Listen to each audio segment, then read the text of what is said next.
Assalamualaikum warahmatullahi wabarakatuh. Alhamdulillahilladzi nahmaduhu wa nasta'inuhu wa nastaghfiruh wa na'udzu billahi min shururi anfusina wa min sayyiati a'malina. May yahdihillahu fala mudilla lahu wa may yudlil fala hadiya lahu. Asyhadu an la ilaha illallah wahdahu la syarika lahu wa asyhadu anna Muhammadan 'abduhu wa rasuluhu la nabiyya wa la rasula ba'dahu. Fa inna asdaqal hadiits kitabullah wa khairul hadi hadi Muhammadin sallallahu alaihi wasallam wa syarrul umur muhdatsatuha fa inna kulla muhdatsatin bid'ah wa kulla bid'atin dhalalah wa kulla dhalalatin finnar. Usikum wa nafsi bitaqwallah faqad fazal muttaqun. Usikum wa nafsi bitaqwallah fa inna akramakum indallahi atqakum. Qala Allah ta'ala fi kitabihil karim, a'udzu billahi minasy syaithanir rajim.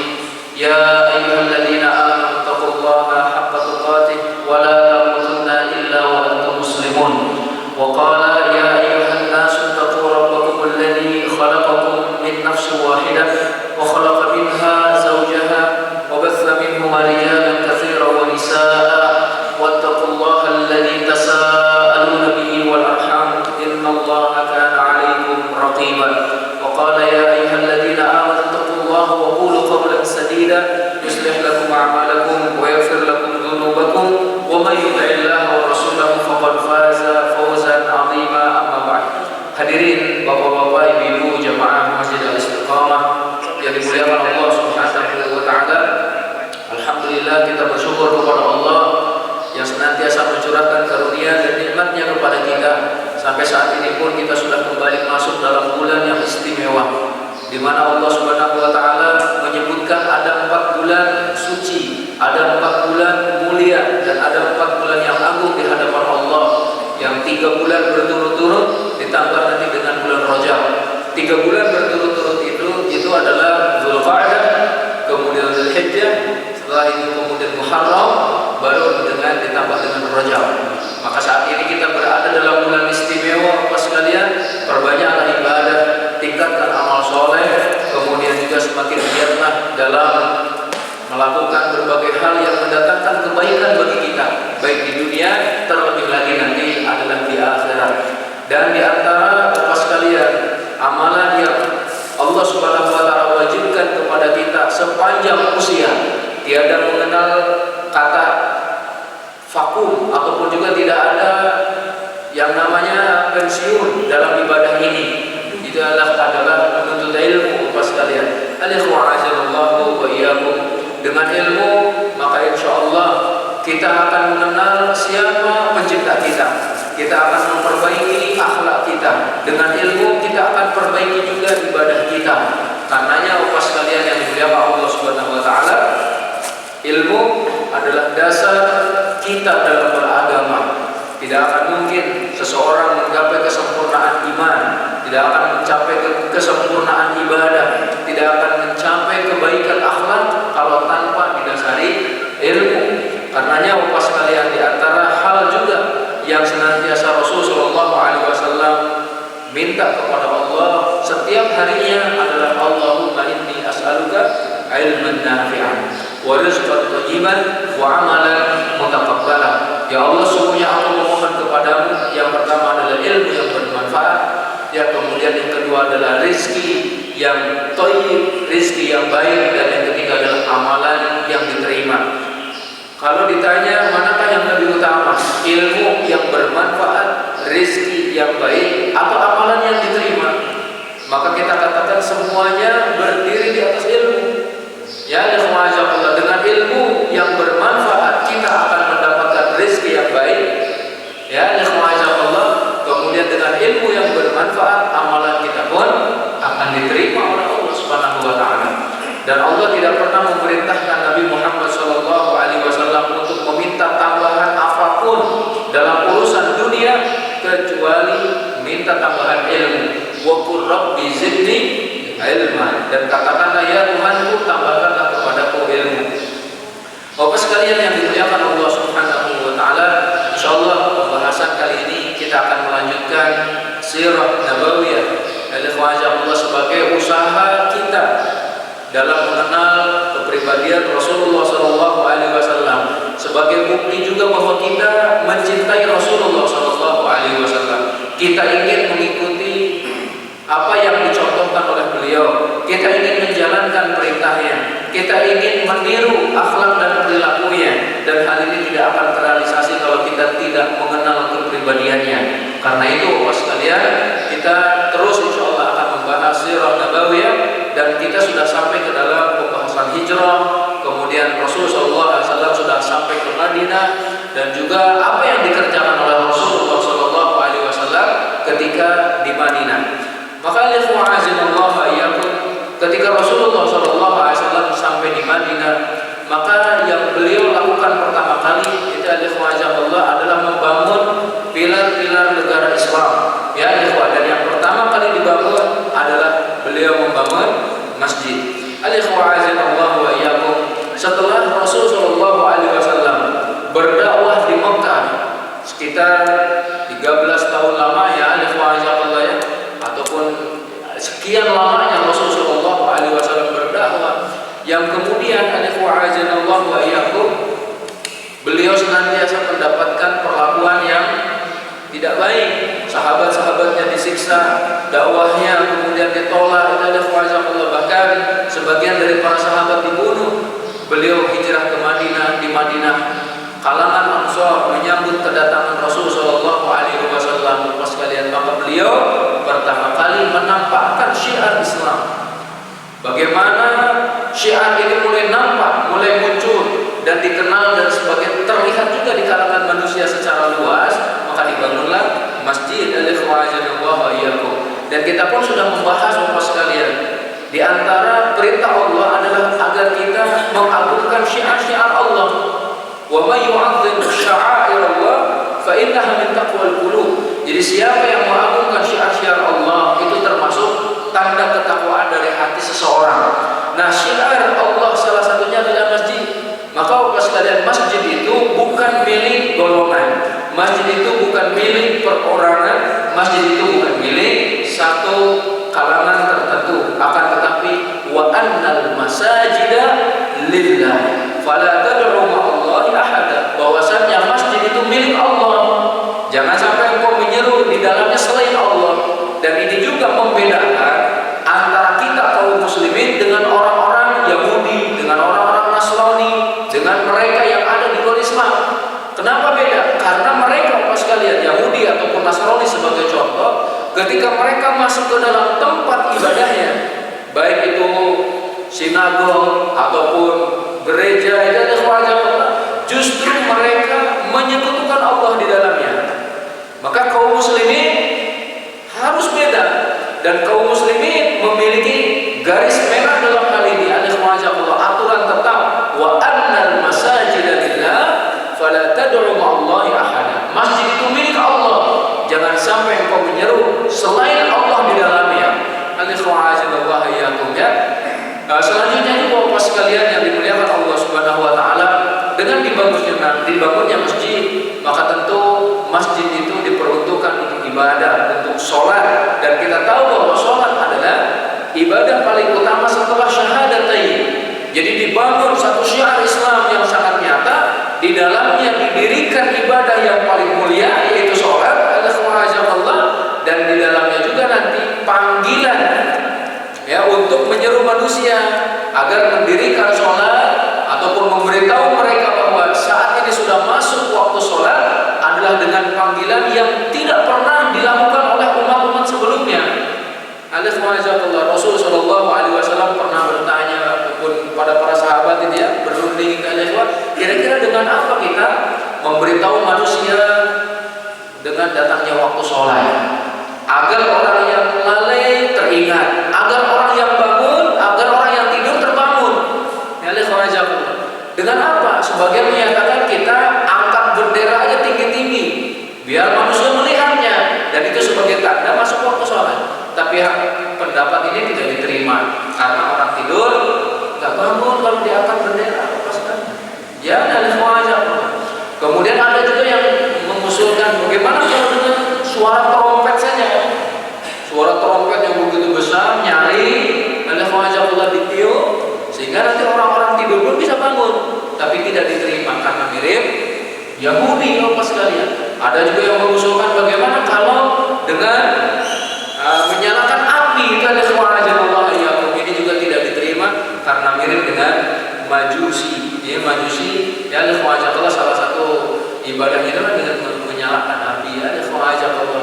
Kemudian setelah itu ada juga yang memberikan usulan atau saran bagaimana kalau dengan lonceng. Ini juga tidak diterima karena mirip dengan Nasrani. Islam agama yang murni, Islam agama yang lurus, tidak boleh sama dengan peribadatan orang-orang yang menyekutukan Allah. Akhirnya ada seorang yang bermimpi, ya Allah, diajarkan adzan.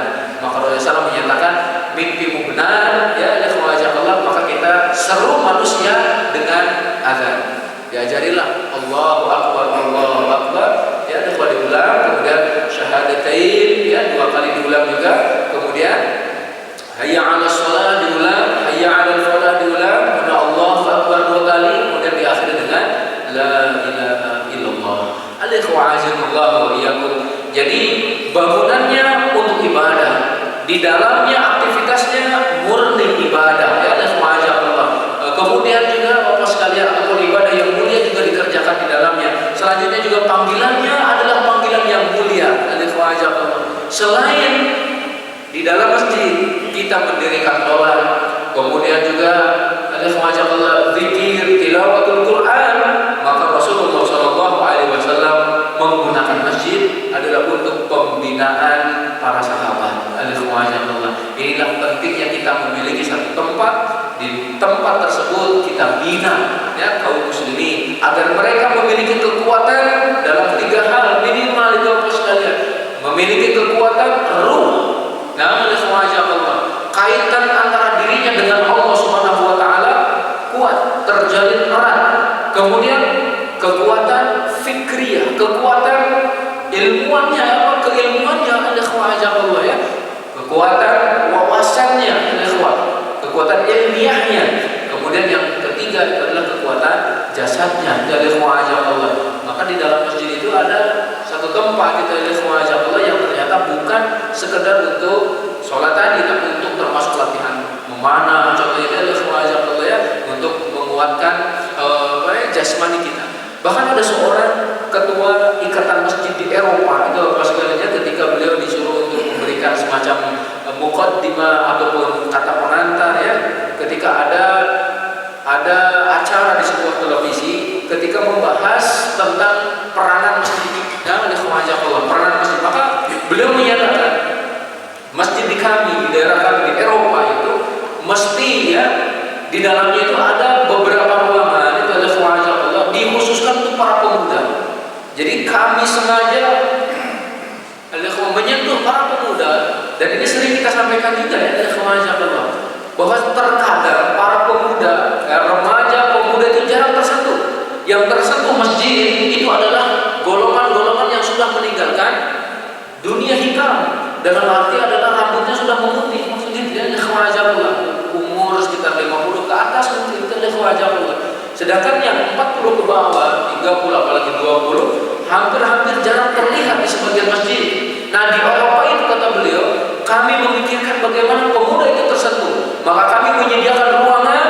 Di ruangan tersebut, ya, dilatih para pemuda untuk kungfu, ya, karate, judo, kemudian juga untuk melatih fisik mereka, kemudian memanah dan sebagainya, sehingga mereka memiliki minat gitu, ya, untuk mendekati masjid. Itu ada Allah. Karena kalau tidak seperti itu kata beliau, ada Allah, dikhawatirkan para pemuda akan mencari tempat lain, akan mencari kegiatan-kegiatan lain yang tidak bermanfaat.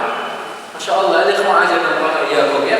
Selanjutnya, Bapak sekalian yang dimuliakan Allah Subhanahu wa taala, nanti kita akan lihat, ya, beberapa fungsi masjid yang lainnya. Dan kita lihat dulu Allah, masjid pada zaman Rasulullah SAW yang pertama kali dibangun adalah Masjid Kuba. Kemudian setelah itu beliau melanjutkan perjalanan sampai ke Madinah. Ketika sampai di Madinah, beliau juga membangun Masjid Rasulullah SAW.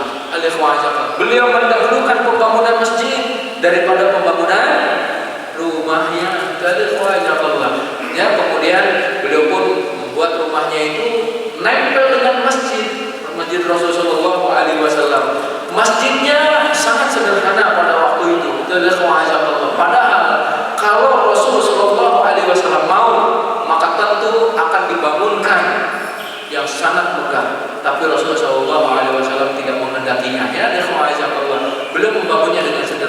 Begitu juga dengan rumahnya itu ada khawajakallah. Pada waktu itu beliau sama membangunnya dengan sangat sederhana. Bahkan ada seorang sahabat yang masih kecil, beliau meriwayatkan, saya ketika masih kecil bisa meraih atap rumah Rasul Shallallahu Alaihi Wasallam. Bisa diraih kata kita ya khawajakallah. Menunjukkan sangat sederhana ya ikhwan. Dan kemudian juga Bapak sekalian yang dimuliakan Allah Subhanahu Wa Taala, pada waktu itu orang-orang ataupun penduduk Madinah, sebagian mereka sangat membanggakan benteng-benteng yang mereka miliki, karena benteng tersebut bisa memberikan rasa aman ketika datang serangan dari musuh. Ya, sehingga ada contohnya ada khawajakallah Abdullah bin Ubay bin Salul. Ini gembongnya orang munafik ya, ada khawajakallah. Beliau memiliki benteng namanya adalah Muzahib. Kemudian juga ada Hasan bin Thabit. Beliau juga memiliki benteng Fari'. Itu adalah khawajakallah. Nah, Rasulullah SAW sebenarnya bisa saja, akan tapi beliau tidak mau juga. Itu adalah khawajakallah ya. Beliau lebih memilih kesederhanaan dalam hidup ya, ada khawajakallah. Dan Rasulullah SAW ketika selesai membangun masjid di dalam khawajakallah, disebutkanlah di sana ada khutbah pertama yang disampaikan oleh Rasulullah Shallallahu Alaihi Wasallam. Beliau dalam khutbah tersebut yang membaca tahmid, jadi alhamdulillah ini ya, kemudian mengucapkan pujian-pujian. Beliau melanjutkan ya, memuji Allah Subhanahu Wa Taala. Setelah memuji Allah, baru kemudian beliau mengucapkan amma ba'du. Di sini ada dua riwayat, saya ringkaskan Bapak sekalian. Yang pertama, beliau menyampaikan nasihat, wahai sekalian manusia, persiapkan diri kalian untuk masa depan. Maksudnya, persiapkan diri kalian untuk bertemu dengan Allah Subhanahu Wa Taala. Alhamdulillah. Selanjutnya beliau menyatakan, setiap kalian akan mati. Dia akan meninggalkan kambingnya tanpa ada yang mengurusinya. Kemudian Tuhannya akan bertanya tanpa perantara, tidakkah telah datang kepada utusanku? Ia telah menyampaikan dan aku telah memberimu harta benda, aku muliakan dirimu, maka apa yang telah engkau persiapkan untuk dirimu? Masya Allah, Allah sudah penuhi kebutuhan kita. Apa sih yang menjadi apa yang kita perlukan Allah siapkan. Nah, sekarang pertanyaannya, apa yang engkau siapkan untuk dirimu guna bertemu dengan Allah Subhanahu Wa Taala? Maka ternyata Allah, laki-laki tersebut, hamba Allah tersebut menoleh ke kanan, ke kiri, tidak terdapat apa-apa. Allah, dia melihat ke arah depan, tidak ada apa-apa. Maka Rasulullah SAW menyatakan, siapa yang mampu menyelamatkan wajahnya dari neraka meskipun dengan sebiji kurma, maka lakukanlah. Jadi beliau memberikan nasihat kepada kita agar rajin bersedekah. Ya, walaupun hanya dengan sebiji kurma. Kemudian juga beliau menyatakan, siapa yang tidak bisa melakukannya, maka lakukanlah dengan tutur bahasa yang lembut, dengan kalimat yang mulia, Bapak sekalian. Ya, dengan ucapan-ucapan yang sopan, ucapan-ucapan yang baik. Karena sesungguhnya kata beliau, setiap kebaikan akan dibalas 10 kali lipat sampai 700 kali lipat.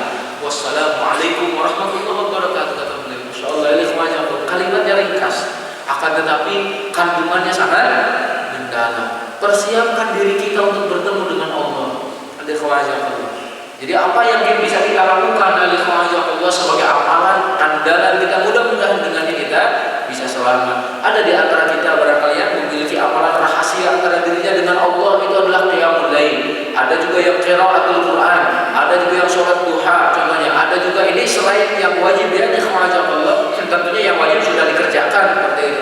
Kemudian ada juga yang setiap subuh contohnya infak, walaupun hanya 10 juta, contohnya itu Allah ya, tiap subuh ada Allah. Ataupun juga ada yang setiap harinya dia senantiasa mendoakan saudaranya, ya siapa yang dikenalnya ataupun secara umum kaum muslimin. Allah, intinya perbanyak amal soleh, dan karena kita tidak tahu dengan amal mana kita akan masuk surga, ya dengan amal mana kita akan mendapatkan rahmat Allah yang kemudian dengannya kita akan masuk surga.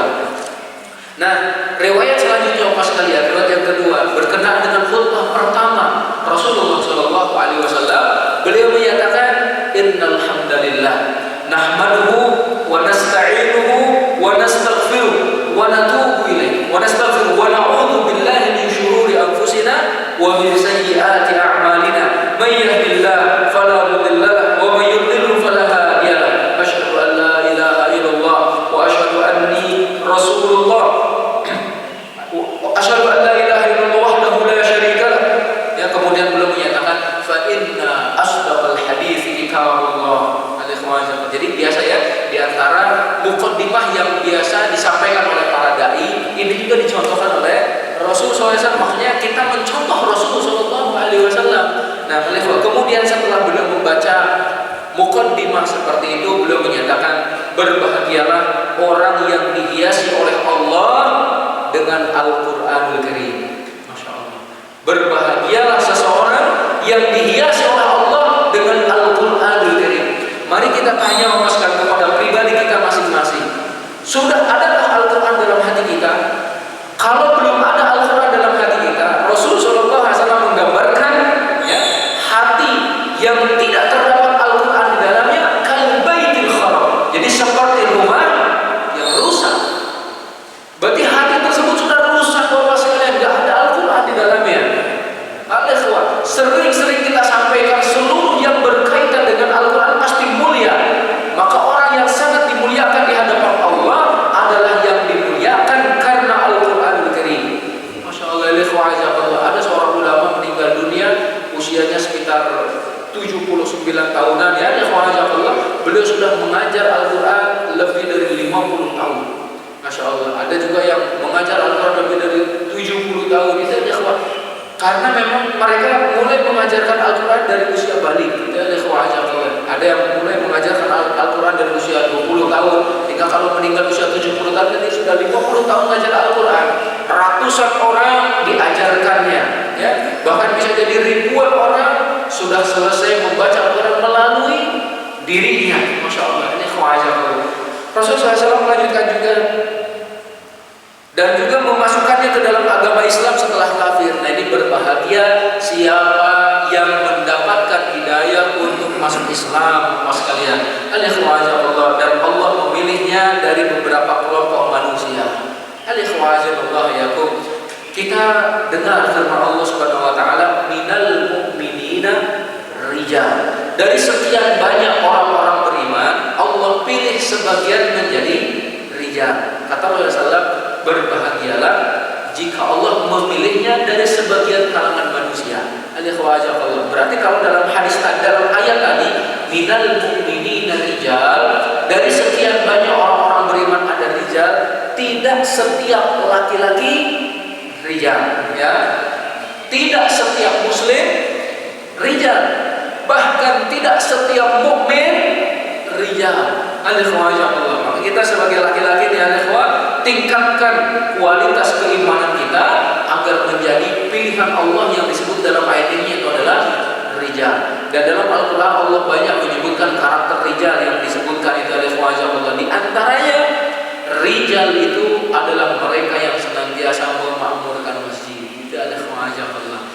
La taqum fihi abada, la masjidul ussisa 'ala taqwa min awwali yaumin ahaqqu an taquma fihi rijalun yuhibbuna an yatatahharu wallahu yuhibbul mutahhirin. Engkau wahai Muhammad jangan berdiri di dalam masjid yang dibangun oleh orang-orang munafik. Enggak boleh sholat di masjid dirar. Sesungguhnya masjid yang pertama kali dibangun, Masya Allah, di dalamnya termasuk di dalamnya engkau lebih berhak untuk sholat. Di dalamnya terdapat rijal, yaitu, ya, golongan segolongan manusia yang Allah Subhanahu wa taala pilih. Mereka mencintai untuk menyucikan diri mereka, dan Allah sangat cinta orang-orang yang suka membersihkan diri. Alhamdulillah wa iyyakum. Rasulullah SAW melanjutkan hal tersebut, kata beliau, alhamdulillah, merupakan paling baik perkataan. Kemudian cintailah oleh kalian orang yang dicintai oleh Allah. Ya, jadi dalam masalah mencintai itu Allah, nanti ada beberapa rambu-rambu diantaranya kita kalau mau mencintai seseorang, cintailah seseorang karena Allah, cintailah siapa yang mencintai Allah Subhanahu wa taala. Selanjutnya juga ada Allah, cintailah Allah dengan sepenuh hati kalian. Jangan pernah jemu membaca firman Allah dan mengingatnya. Allah. Setelah kita yakin bahwasanya sebaik-baik perkataan adalah kalam Allah, maka jangan sampai kita jemu untuk membacanya. Dan Utsman bin Affan memberikan pelajaran yang berharga kepada kita, nasihat emas ya kepada kita. Idza taharat qulubukum, ya, jika hati kalian bersih, maka tidak akan pernah merasa kenyang dari firman Allah Subhanahu wa taala. Mari juga kita introspeksi diri, muhasabah. Kemarin Bapak sekalian, berapa ayat yang kita baca di dalam Al-Qur'an Karim? Kalau hari ini kita baru bangun tidur, contohnya kemudian baru mendirikan sholat subuh, kemudian ikut pengajian, barangkali ada yang belum sempat membaca Al-Qur'an Karim, pakai kemarin. Berapa ayat yang kita baca dari Al-Qur'an Karim? Rasulullah SAW menyatakan jangan pernah jemu untuk membaca Al-Quran. Maka ini adalah Al-Quran menjadi salah satu target musuh-musuh Islam. Dalam arti bagaimana caranya menjauhkan kaum muslimin dari Al-Quran, senantiasa mereka pikirkan 24 jam.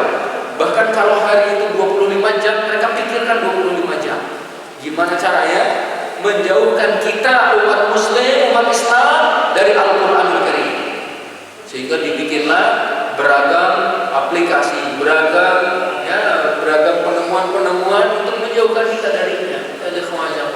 Ada yang berjam-jam di hadapan games, ada yang berjam-jam di hadapan WhatsApp, Telegram, Facebook, ya, kemudian juga yang lainnya tapi tidak mampu membaca satu ayat dari Al-Quranul Karim. Nampaknya mereka sudah mulai berhasil, sekalian. Tidak ada ruh ya dalam hati kita untuk mendekat dengan Al-Quranul Karim. Ingat, jangan sampai jemu membaca firman Allah Subhanahu wa taala dan mengingatnya. Selanjutnya kata Rasul sallallahu alaihi wasallam, jangan biarkan hati kalian keras dari Al-Quranul Karim. Ada sebagian orang yang belum paham, belum menyatakan, akhi, ketika saya mendengar lagu saya sampai nangis, tapi ketika saya mendengar Al-Quran saya nggak nangis. Apa coba yang bermasalah itu? Jadi kalau mendengarkan nyanyian tersentuh katanya nangis, cemen gitu, nangis dia dengar lagu-lagu kayak gitu nangis.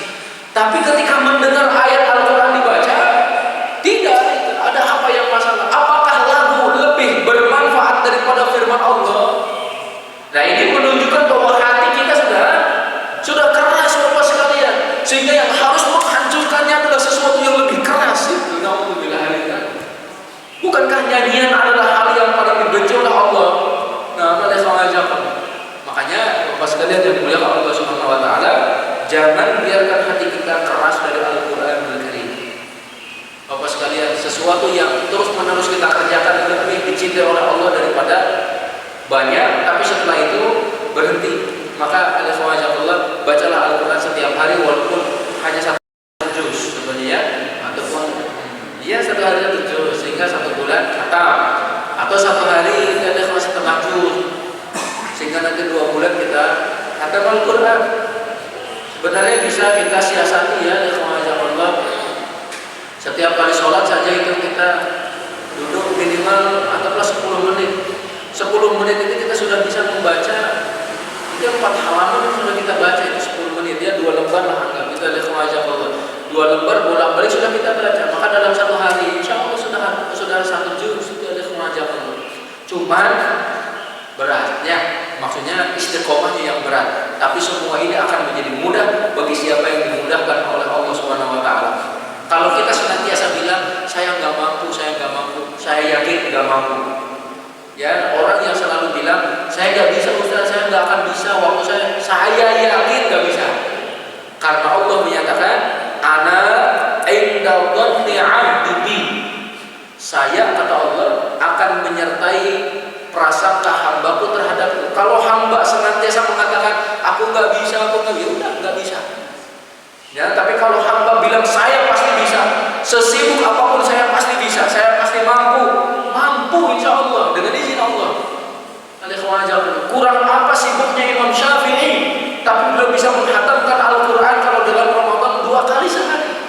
Saya yakin di luar Ramadan Imam Syafi'i 3 hari khatam Quran Imam Syafi'i. Karena beliau pernah ditanya oleh seorang muridnya, ya Imam, apa dalil kewajiban kita? Kewajiban kita mengikuti para sahabat, bukan keutamaan sahabat ya, tapi kewajiban kita mengikuti para sahabat. Kata Imam Syafi'i, libur 3 hari, biar saya khatamkan Quran dulu, cari dalilnya. Beliau menghatamkan Al-Quran dalam 3 hari. Kemudian setelah 3 hari, beliau ditanya lagi, ya Imam, pertanyaan saya mana dalilnya? Maka kata beliau, wa may yushaqiqir rasul min ba'di ma tabayyana lahul huda wa yattabi' ghayra sabilil mu'minin nuwallihi ma tawalla wa nuslihi jahannam wa sa'at masira. Siapa yang menentang Allah dan Rasul, kemudian mengikuti jalan selain jalannya orang-orang yang beriman. Nah, di sini mengikuti jalan selain orang-orang yang beriman. Siapakah orang beriman pada masa Nabi hidup? Para sahabat. Berarti ini adalah dalil kewajiban diikuti para sahabat, kata beliau. Masya Allah, jadi itu ya, ini termasuk isi khutbah pertama Rasulullah SAW. Jangan biarkan hati kita keras dari Al-Quranul Karim. Ada juga yang menyatakan, kalau nggak salah Imam Ghazali dulu menyatakan, siapa yang tidak membaca Al-Quran 3 hari, ya, dikhawatirkan hatinya keras. 3 hari. Siapa yang tidak membaca Al-Quran 3 hari, dikhawatirkan hatinya keras. Dan kalau ada yang ingin tahu bagaimana ciri hati seseorang sudah keras, salah satunya sulit untuk menangis. Bapak sekalian ya, ma jaffatid dumu' illa liqaswatil qulub, katanya. Jadi air mata ini tidak menjadi kering kecuali karena kerasnya hati, dan hati ini tidak menjadi keras kecuali karena banyaknya dosa. Mas sekalian, Allah, jauh dekatnya seorang hamba dengan Allah bisa dilihat, salah satunya adalah dengan jauh dekatnya dari Al-Quranul Karim. Nah, kita lanjutkan. Sesungguhnya dari semua ciptaan Allah, Dia memilih orang yang terbaik amalannya. Dalam surat Al-Mulk kita tahu ya, alladzi khalaqal mauta wal hayata liyabluwakum ayyukum ahsanu amala. Jadi dari sekian banyak manusia, Allah pilih yang paling baik amalannya. Orang yang terpilih dari sekian banyak hamba yang bagus ucapannya. Ucapan menggambarkan isi hati. Kalau ucapan seseorang buruk, ucapan seseorang penuh dengan ujaran kebencian, maka ingat, hatinya lebih penuh lagi. Nah, bila Allah ibarat gelas, maka dia akan mengeluarkan apa yang ada di dalamnya dari Allah. Dan bisa jadi yang dikeluarkan hanya sedikit, ya. Wa ma tukhfi suduruhum akbar, dan apa yang disembunyikan di dalam hatinya jauh lebih besar. Kemudian juga, jadi Allah memilih ataupun dari sekian banyak hamba, maka yang terpilih adalah yang paling bagus ucapannya dan tahu mana yang halal dan yang haram. Berarti punya ilmu dan Allah. Dia bertindak, dia berbuat, ya, dia berkata, tahu mana yang diperbolehkan dalam ucapan, mana yang diharamkan, mana yang diperbolehkan dalam perbuatan, mana yang diharamkan, mana yang diperintahkan dalam keyakinan itu amalan hati, mana juga yang diharamkan itu ada kemahasan Allah. Beribadahlah kepada Allah dan jangan menyekutukannya dengan sesuatu pun. Bertakwalah dengan sungguh-sungguh, dengan sebenar-benarnya takwa. Berbuat jujurlah kepada Allah dengan menyesuaikan diri dengan apa yang telah dikatakan. Jadi seorang muslim itu, Bapak sekalian, ada kesesuaian antara ucapan dengan keyakinan, dengan hatinya. Bahkan yang lebih baik, Bapak sekalian, hatinya lebih baik daripada ucapannya. Yang standar ucapan dan hatinya sama. Adapun yang buruk, ucapannya baik, ya, ada kewajiban Allah, hatinya buruk. Alhamdulillah. Ada yang lebih buruk lagi, ucapannya buruk, hatinya lebih buruk. Alhamdulillah. Ada kewajiban Allah. Selanjutnya, Bapak sekalian, saling mencintailah karena Allah. Sesungguhnya Allah membenci seorang yang mengingkari janji. Nah, ini nanti kaitannya dengan pilar kedua, Bapak sekalian, ya, berkaitan dengan membuat ataupun menjalin al-ukhuwah al-islamiyah, menjalin persaudaraan Islam. Kita lihat Bapak sekalian, Rasulullah SAW tadi membangun masjid, ternyata rumah beliau juga ada yang dekat, bahkan nempel dengan masjid. Di belakang masjid beliau membuat sebuah ruangan diperuntukkan bagi mereka yang mau tinggal karena tidak ada tempat tinggal, dan sekaligus mulazamah kepada Rasulullah Sallallahu Alaihi Wasallam. Jadi belajar dari Rasulullah SAW. Kita tahu kan dengan adanya hijrah, sebagian muhajirin dipersaudarakan oleh Rasul, kemudian juga ada Ansor yang siap menampung. Karena semakin banyak yang berhijrah, sebagian Ansor kan sudah tempatnya sudah penuh tuh, sudah pada banyak menampung gitu. Nah, sebagian yang tidak tertampung ditampunglah di masjid. Ya, dijadikan sebagai ahlu suffah. Ya, ahlu suffah itu adalah mereka yang tidak memiliki keluarga, tidak memiliki istri pada waktu awalnya ya, kemudian mereka juga fakir, dan ingin belajar bersama Rasulullah SAW. Tapi ternyata juga ada ahlu suffah yang sebenarnya bukan orang fakir. Awalnya itu bukan orang fakir, tapi karena cintanya terhadap ilmu, ingin terus berdekatan dengan Rasulullah SAW, maka beliau memilih tinggal di sana. Contohnya adalah Abu Hurairah. Abu Hurairah itu sebenarnya sudah punya rumah, tinggal bersama ibunya, tapi beliau lebih memilih tinggal dengan Rasulullah SAW. Akhirnya beliau menjadi seakan-akan fakir ya, fakir seperti itu. Nah, kita lihat Bapak sekalian yang Allah Subhanahu Wa Taala, bahwa Rasulullah SAW sangat memperhatikan ahlu suffah. Kalau ada sedekah dari kaum muslimin, maka beliau mengajak ahlu suffah untuk makan bersama.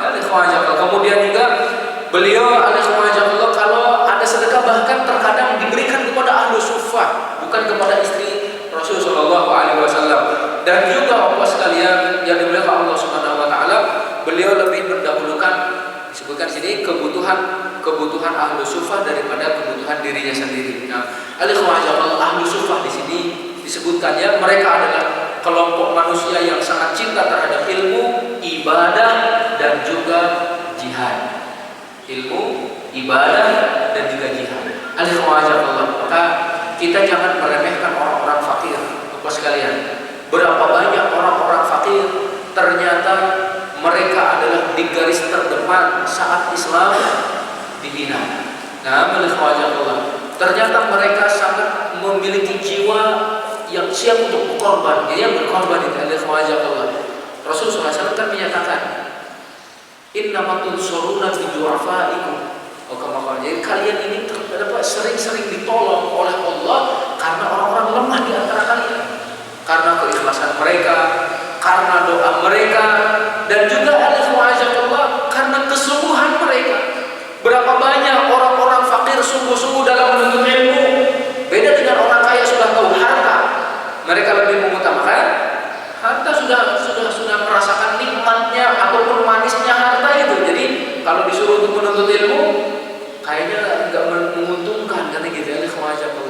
Nah, adapun mereka, masya Allah, mereka adalah golongan yang sungguh-sungguh dalam menuntut ilmu, sungguh-sungguh dalam beribadah, dan termasuk sungguh-sungguh dalam berjihad. Terbukti Bapak sekalian, dalam perang Badar, di antara ahlu suffah ada yang meninggal ya, pada waktu perang Badar tersebut. Contohnya adalah Sofwan ibn Baidah, Khuraim ibn Fatih al-Asadi, Khubayb ibn Yasar, Salim ibn Umair, Harithah ibn Nu'man al-Ansari, meninggal pada waktu perang Badar pertama, perang Badar al-Kubur, Masya Allah. Kemudian dalam perang Uhud, kalau perang Badar 2 Hijriah, perang Uhud 3 Hijriah, ada juga dari ahlu suffah yang meninggal dunia. Ada Allah yang syahid, insya Allah beliau adalah Hanzalah. Kita tahu kan cerita beliau, Masya Allah, baru nikah, ada seruan untuk berjihad. Allah ini sudah berjihad, dan jasadnya dimandikan oleh para malaikat. Kalau orang yang mati syahid kan nggak perlu dimandikan, tapi Rasulullah SAW melihat jasadnya, alhamdulillah kok dimandikan malaikat, ada apa ini? Tanyalah kepada keluarganya, ternyata kata keluarganya, beliau dalam keadaan junub. Bapak-bapak sekalian, saya pernah menyampaikan usia alhamdulillah waktu meninggal dunia. Ada yang tahu? Ada yang ingat? 17 tahun. Masya Allah, 17 tahun Bapak sekalian. Dan saya yakin ketika beliau turun untuk berjihad itu bukan sekedar turun, akan tetapi sudah mahir menggunakan kuda. Ya, sudah mahir berkuda, sudah mahir menggunakan pedang. Nah, udah 17 bapak-bapak, ada yang sudah bisa berkuda? Atau sudah bisa menggunakan pedang? Ini Masya Allah ya. Ini Masya Allah, ini kan sunnah ya. Kan nanti di menjelang akhir zaman pun Bapak sekalian, harta yang paling bermanfaat, harta yang paling mahal yang dimiliki oleh seorang muslim adalah kuda. Masya Allah. Bukan kuda besi, ya, bukan kuda yang minum pertama ataupun tertarik, bukan. Tetapi kuda asli itu ada khawatir Allah. Kemudian dalam perang, apalagi nih Bapak sekalian, setelah perang Uhud ada perang Hudaybiyah 6 Hijriah. Ada juga di antara mereka ya Ahlu Suffah yang meninggal mati syahid, Jurhud Ibn Khuwailid, dan juga ada Abu Sarihah Al-Ghifari. Ada juga pada perang Khaybar ya 7 Hijriah dari Ahlu Suffah juga. Ini menunjukkan hampir setiap peperangan Ahlu Suffah itu, Masya Allah ya, mereka semangat sekali dalam membela Islam. Perang Khaybar contohnya ada Taqaf Ibn Amr ya.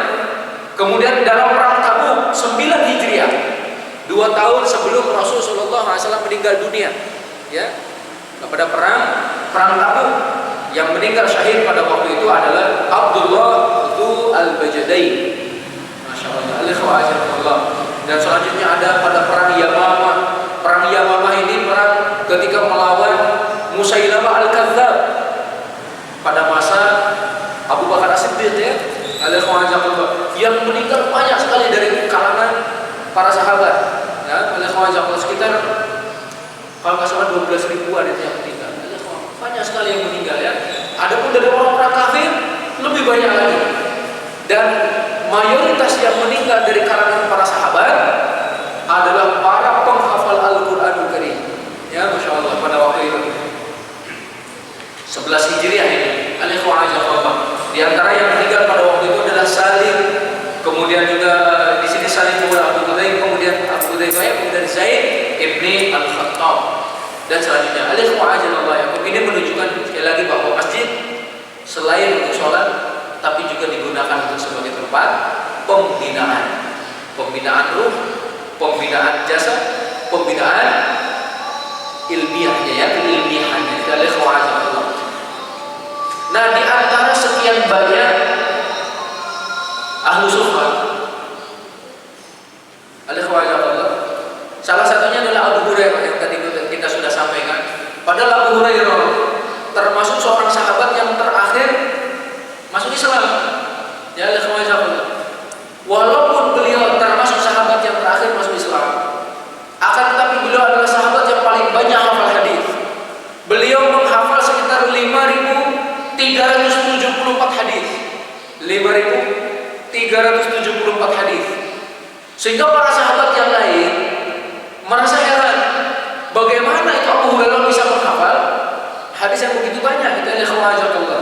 Maka beliau menjelaskan alasannya. Ketika sahabat-sahabatku dari kalangan muhajirin sibuk untuk berniaga, ya, orang-orang muhajirin kan biasa beliau berdagang. Ketika di Mekah pun kan li'ila fi Quraisy suka mengadakan perjalanan di waktu musim panas dan waktu musim dingin. Itu perniagaan mereka. Perniagaan mereka bukan sekedar domestik tapi sudah internasional kan. Masya Allah, kalau sudah ekspor impor itu cuman pakai unta pada waktu itu, sehingga perjalanannya lama. Nah, adapun saya kata Abu Hurairah, saya sibuk menuntut ilmu. Jadi teman-teman dari kalangan muhajirin sibuk dagang, saya sibuk menuntut ilmu. Teman-teman saya dari kalangan Ansar sibuk bercocok tanam. Ya, mereka bercocok tanam karena orang-orang Madinah petani. Ya, maka kata Abu Hurairah, saya bersama Rasulullah SAW menuntut ilmu, menghafal hadis. Nah, sebagian para orientalis pun meragukan riwayatnya Abu Hurairah. Kok bisa sebanyak itu, padahal Abu Bakar, Umar yang pertama-tama masuk Islam dikit katanya riwayat hadisnya. Kenapa? Abu Hurairah banyak. Abu Hurairah sekitar 3 tahun sebelum Rasulullah SAW meninggal dunia. Jadi akan dibalas ataupun dibantah oleh para ulama. Ya Allah, Bapak sekalian, mari kita hitung-hitungan saja yang menurut logika kita. 3 tahun itu berapa hari? Anggaplah 1000 lebih ya, Allah. Anggaplah 1000, ya 1000. Kalau 5000 dibagi 1000 berarti dalam 1 hari harus minimal menghafal 5 hadis. Ya, 1 hari 5 hadis. Allah. Berat nggak itu 5 hadis? Bagi orang yang tanda kutip 24 jam waktunya untuk belajar, waktunya untuk menyertai Rasulullah SAW. Coba kalau kita nih dalam sehari berbicara berapa kata dalam sehari? Mungkin ada yang pernah mengetahui gitu. Karena ada yang menyatakan ibu-ibu salah 1 hari memerlukan kalimat ataupun kata sekitar anggaplah 20.000 kata per hari. Ibu-ibu, kalau bapak-bapak mungkin hanya 3.000 lah gitu ada semuanya. Jadi kan jauh tuh. Nah, Bapak sekalian, makanya ibu-ibu nanti kalau di WhatsApp ya, kalau ibu-ibu WhatsApp suaminya ibu-ibu panjang lebar itu ya, mengirim pesan itu, ternyata jawaban dari suaminya hanya satu huruf, ye, gitu aja. Ya aja udah, ataupun no gitu aja ada semuanya. Jangan heran karena memang itulah kalimat yang dibutuhkan laki-laki jauh lebih sedikit daripada ibu-ibu itu ada suaranya. Nah, Bapak sekalian yang doa Allah Subhanahu Wa Taala. Jadi Abu Hurairah menghafal dalam 1 hari anggaplah 5 hadis.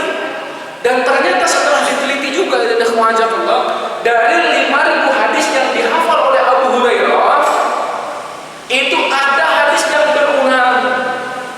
Hadis yang berulang. Sama hadisnya tapi berulang. Cuman dihitung oleh para ulama tetap itu dihitung hadis. Maksudnya ada hadisnya sama tapi perawinya beda. Contohnya hadis pertama diriwayatkan oleh 4 orang ini. Hadis yang sama juga diriwayatkan oleh 4 orang selainnya. Kemudian hadis yang sama diriwayatkan oleh 4 orang selainnya. Itu sudah dihitung 3 hadis. Jadi Bapak sekalian, dari 5.000 hadis itu ada juga yang berulang gitu. Jadi totalnya bisa jadi kurang dari 5.000. Apa masih meragukan juga gitu ada semacam kalau kekuatan hafalan dari Abu Hurairah. Makanya ada Allah itu musuh-musuh Islam itu terus mencari celah di mana nih kelemahan kaum muslimin. Padahal mereka nggak tahu dasarnya, mereka juga nggak tahu hakikatnya. Ini ada Allah. Nah, Bapak sekalian yang dimuliakan oleh Allah Subhanahu Wa Taala, ditambah Abu Hurairah itu pernah didoakan oleh Rasul Sallallahu Alaihi Wasallam agar tidak lupa ilmunya. Masya Allah. Ada di antara para sahabat itu kan yang berdoa ya, kemudian Rasulullah mengatakan semoga Allah mengabulkan doa mereka. Silakan kau berdoa, wahai Abu Hurairah. Abu Hurairah menyatakan, ya Allah, aku berdoa seperti doa saudaraku barusan, dan aku memohon kepadamu ilmu yang tidak akan pernah lupa. Rasulullah SAW menyatakan semoga engkau mendapatkannya. Nah, kemudian pelajarannya juga apa sekalian, yang menjadi sorotan dan bahan bidikan musuh Islam itu memang adalah ikon-ikon tertentu itu ya, yang menjadi ikon dari muslim. Contohnya yang paling banyak hafalannya Abu Hurairah. Kemudian nanti perawi hadis yang paling bagus, yang hampir ataupun sedikit kesalahannya adalah Imam Bukhari contohnya. Maka Imam Bukhari banyak dicela agar ujungnya kita meragukan Imam Bukhari, meragukan Abu Hurairah, ujung-ujungnya tidak kita terima hadis Rasulullah sekalian. Nah, udah semacam Allah. Selanjutnya, jumlah anggota ahlu sunnah itu 70 orang tadi ya, walaupun bisa bertambah, bisa berkurang gitu Bapak sekalian. Bertambah ketika datang muhajirin yang tidak ada tempat lain kecuali di masjid, berkurang ketika tadi ada yang meninggal dunia karena meninggal syahid contohnya, dan Allah dan selanjutnya. Kemudian Bapak sekalian, terakhir beberapa faedah dan pelajaran yang kita ambil dari pembangunan Rasulullah SAW terhadap masjid. Jadi Rasulullah membangun masjidnya. Yang pertama, bahwa masjid merupakan pusat strategis pembangunan masyarakat Bapak sekalian. Allah. Dan ini sekali lagi termasuk sarana ataupun juga tempat yang menjadi bidikan musuh Islam. Bagaimana mereka menjauhkan kaum muslimin dari masjid. harus kita sadari. Al-ikhwan, salah satunya dengan kita mempelajari sirah nabawiyah kita akan paham. Oh ternyata ada al-ikhwan ya dengan berbagai cara mereka ingin menjauhkan kita, contohnya dari masjid. Bapak sekalian, selanjutnya juga masjid sebagai simbol universalitas Islam. Al-ikhwan, selain untuk ibadah, maka juga masjid sebagai tempat untuk bertemunya Rasul Shallallahu Alaihi Wasallam dengan para sahabat, termasuk orang-orang luar yang ingin masuk Islam, menyatakan keimanannya. Kalau nyari Rasul, tunjukkan masjid. Di sana ada Rasul Shallallahu Alaihi Wasallam, dan ketika Rasul berkumpul dengan para sahabat, beliau duduk bersama mereka. Sehingga kalau ada orang yang mencarinya itu, mana sih Nabi Muhammad SAW itu? Gak kelihatan. Jadi tidak menampakkan diri ya dengan memiliki singgasana khusus. Sebenarnya kan tidak. Beliau duduk bersama para sahabatnya. Selanjutnya juga menjadi tempat untuk menimba ilmu pengetahuan sebagaimana yang dianjurkan oleh Al-Qur'anul Karim. Tempat untuk mengasah pikiran ya, kemudian juga mengasah akal, menimba ilmu dari berbagai penjuru. Masjid juga sebagai tempat untuk orang asing ya, atau untuk musafir. Musafir ketika datang ke satu daerah tidak punya tempat untuk bernaung ya, untuk menginap, maka di sana ada masjid. Maka alhamdulillah sebagian masjid sekalian mereka sudah membangun ruangan untuk musafir. Nah, ketika apalagi yang di pinggir-pinggir jalan itu ketika datang musafir dikhususkan ruangannya, masya Allah, Allah untuk istirahat mereka ya. Kemudian juga apa sekalian yang dimuliakan Allah Subhanahu Wa Taala, kata penulis buku di sini, berapa banyak pemimpin alumnus masjid, masya Allah. Yang jadi para pemimpin banyak alumnus masjid. Jiwa kesatrianya terbangun melalui binaan dinding-dinding masjid. Masya Allah. Selanjutnya juga berapa banyak orang alim berpengetahuan tinggi lahir dari masjid, yang kemudian mereka menebar kebahagiaan, menebar kesegaran ilmu yang bagi penduduk bumi. Masya Allah. Berapa banyak dai terkemuka yang menyerap ilmu dakwahnya dari masjid. Saya juga pernah menyampaikan kepada bapak sekalian, beda antara alumni jamiah dengan alumni masjid jamiah. Kalau jamiah kan universitas, kalau jamiah masjid jamiah. Sampai ada yang berkelakar, ada yang mengatakan beliau bergurau itu ya. Jami' dengan jami'ah itu, jami' itu kan mudzakkar katanya, jami'ah itu muannas. Di mana-mana mudzakkar lebih baik daripada muannas kata beliau. Jadi masjid jami' lebih baik daripada jami'ah kata mereka. Terbukti ya, para ulama lahir dari masjid. Masya Allah, dan keilmuan mereka tidak diragukan. Masya Allah. Selanjutnya juga Bapak sekalian yang dimuliakan Allah Subhanahu Wa Taala, masjid juga berguna sebagai benteng untuk mengumpulkan kaum muslimin yang memang dia siap untuk berjuang di jalan Allah Subhanahu Wa Taala. Di dalam hatinya terpancar keagungan jihad dan dakwah di jalan Allah Subhanahu Wa Taala. Selanjutnya juga Bapak sekalian, masjid juga berfungsi sebagai tempat tanda kutip rumah sakit yang siap menampung para tentara Allah yang pada waktu itu beliau terluka ketika berjihad. Dia bukan dikumpul di masjid kemudian diobati, insya Allah. Kemudian juga masjid berguna sebagai tanda kutip kantor pos katanya, untuk menyebarkan berita ya, Allah. Kemudian surat, kalau ada perintah dari Rasul Shallallahu Alaihi Wasallam ya, kalau ada peristiwa-peristiwa penting, kalau Rasulullah SAW ingin mengumpulkan para sahabat, maka tempatnya di masjid. Kalau ada kejadian contohnya gerhana, kumpullah di masjid, nanti disampaikan apa ya yang disampaikan oleh Rasulullah SAW. Termasuk juga masjid bisa merupakan alat kontrol masyarakat muslim. Rasulullah SAW selesai sholat kan selalu kembali badannya ya, kontrol tuh. Yang biasa si fulan sholat di sini kok nggak ada, kemana wahai fulan? Ketika ditanya ke sampingnya, saya nggak tahu ya Rasulullah, padahal beliau setiap hari sholat. Kemudian ditanya lagi, engkau tahu? Tidak tahu ya Rasulullah SAW. Biasanya beliau sholat terus. Ya sudah, kalau memang tidak ada yang tahu, kita datang ke rumahnya. Datang ke rumahnya, bertemu dengan istrinya, ternyata kata istrinya, suami saya meninggal dunia. Jadi nggak hadir ke masjid itu karena meninggal dunia, bukan karena meninggal dunia baru hadir masjid. Ini ada semacam masjid untuk disolatin, kan bukan seperti itu ya, ada semacam. Jadi Rasulullah SAW membalik badan ke para sahabat untuk memperhatikan kondisi mereka. Kan terlihat dari wajah itu ya, ada wajah orang yang banyak masalah kelihatan, wajah orang yang sedang dirundung musibah itu ada kelihatan juga. Wajah baru ditanya, Rasulullah SAW itu peka dengan masyarakat. Maka begitu juga dengan kita, oleh wajah Allah, masjid gunakan untuk sarana mengontrol masyarakat. Kita oleh wajah Allah. Kalau ada yang perlu bantuan kita bantu ya. Ada yang perlu santunan kita santunin dan selanjutnya. Oleh wajah Allah. Selanjutnya juga dengan masjid. Rasulullah SAW membina para sahabat melalui suri tauladan secara langsung. Ya, para sahabat langsung melihat bagaimana gerak-gerik Rasul SAW ketika membangun masjid. Apa yang dilakukan oleh Rasul? Beliau pun sama memanggul batu bata apa sekalian. Sampai ada seorang sahabat datang, ya Rasulullah, biar saya saja yang membawakannya. Kata Rasul, kau cari saja bata yang lain. Ya, ada saya lebih membutuhkan Allah gitu, ada daripada engkau. Maka kau cari bata yang lain. Akhirnya mereka juga mengikuti apa yang dicontohkan oleh Rasulullah SAW. Jadi bekerja bersama. Alhamdulillah. Kemudian juga sholatnya Rasul langsung terlihat lagi ya. Selanjutnya syiar negara Islam, salah satunya adalah masjid. Adzan itu apa sekali ya. Kalau mau memerangi satu daerah ternyata terdengar adzan, kan nggak boleh diperangi. Selanjutnya juga Rasul SAW mengutamakan orang yang memiliki pengetahuan, memiliki wawasan untuk jadi imam. Tentu ini adalah setelahnya, karena selama ada Rasul kan Rasul yang jadi imam ya.